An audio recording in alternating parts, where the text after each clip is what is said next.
નમસ્તે, જય શ્રી કૃષ્ણ, જય સ્વામિનારાયણ. તો મિત્રો, આજે આપણે પ્રમુખ સ્વામી મહારાજના જીવનચરિત્ર વિશે જાણવા માટે આગળ વધીશું. તો તેમાં આગળનો પ્રસંગ આવે છે, સાધુ થઈને શોભાડશે. વિચરણ કરતા શાંતિલાલ ગોરિયાદ, સરસવણી, સેજાકુવા વગેરે ગામો ફરીને બોચાસણ પહોંચેલા.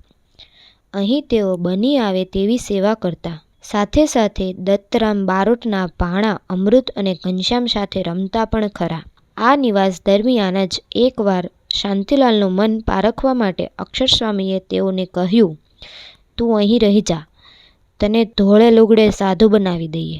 શાંતિલાલને આ બાબતે કોઈ અણગમો નહોતો, પરંતુ તેઓએ શાસ્ત્રીજી મહારાજને પૂછીને આગળ વધીએ એમ જણાવ્યું. શાસ્ત્રીજી મહારાજ થોડા સમયમાં જ ગુરુ પૂનમના સમયે બોચાસણ આવવાના હતા. તેથી અક્ષરસ્વામીએ પણ આ વિશે કોઈ ઉતાવળ ન કરી.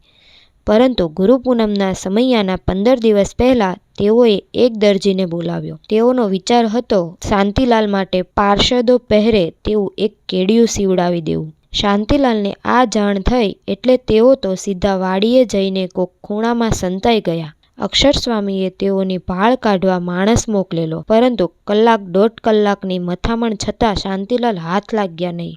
છેવટે જ્યારે શાંતિલાલને ખબર મળી કે દરજી જતો રહ્યો છે, ત્યારે જ તેઓ મંદિરે આવેલા. તેઓને જોયા કે તરત જ અક્ષરસ્વામી બોલવા લાગ્યા, ક્યાં ગયો તો ગાંડા?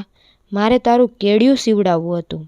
ત્યારે શાંતિલાલે સવિનય કહી દીધું કે કેડિયાની વાત તમે કરશો નહીં, મારે તે પહેરવું નથી. શાંતિલાલને દીક્ષા લેવા સામે કોઈ વાંધો નહોતો, પણ તેઓનો સાધુ સ્વભાવ એટલે સાધુને શોભે તેવા વણસ સીવ્યા ઉત્તરીય વસ્ત્રને બદલે સીવેલું કેડિયું પહેરવાનું તેમને રચતું નહોતું. તેથી તેઓએ આમ ખુલાસો કર્યો.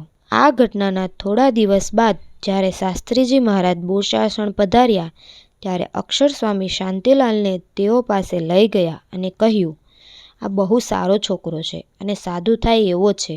શાસ્ત્રીજી મહારાજના મનમાં તો આ વાત પહેલેથી જ રમતી હતી. શાંતિલાલને વર્તમાન ધારણ કરાવતી વખતે તેમણે મોતીભાઈને કહેલું જ કે આ તો અમારા છે અને અમને અર્પણ કરી દેજો.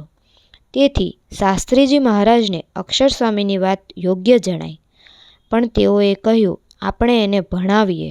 એટલું જ નહીં, શાંતિલાલની અભ્યાસ ક્ષમતા ચકાસવા માટે એ જ વખતે શાસ્ત્રીજી મહારાજે તેઓને શબ્દ રૂપાવલીમાંથી રામ શબ્દના રૂપનો પાઠ આપ્યો. શાંતિલાલ તો માત્ર અડધા કલાકમાં જ તે પાઠ પાકો કરી શાસ્ત્રીજી મહારાજ સમક્ષ કડકડાટ બોલી ગયા.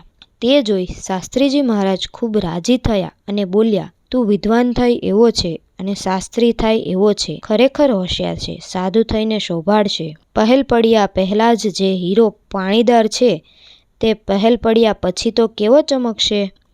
શાંતિલાલ વિશે શાસ્ત્રીજી મહારાજ આવું કંઈક વિચારી રહ્યા હતા. તો મિત્રો, આ હતો પ્રમુખ સ્વામી મહારાજના સાધુ થઈ શોભાડશેનો અનોખો પ્રસંગ. જો તમારે પ્રમુખ સ્વામી મહારાજના જીવનચરિત્ર વિશે આગળ જાણવું હોય તો કોમેન્ટ કરો, લાઈક કરો, શેર કરો અને અમારી ચેનલને સબસ્ક્રાઈબ કરો.